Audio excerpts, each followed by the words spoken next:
பாருங்க சடைய பிடிக்க சொல்லிட்டா இதுல சடைய பிடிக்காம புடி சடைய பிடிக்காம பிடிக்காம சடைய பிடிக்க சொல்லிக்கல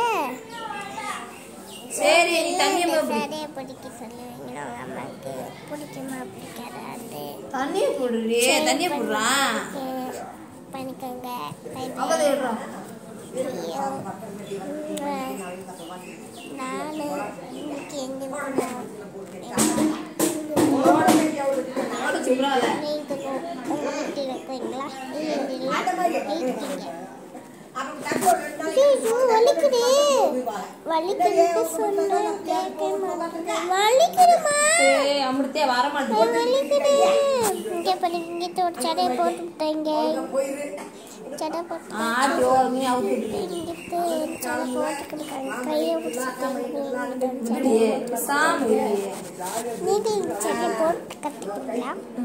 கற்றுக்கிட முடியாது எனக்கு நல்லா போட்டு நீங்கள் இந்த செடியை போட்டுக்கோங்க.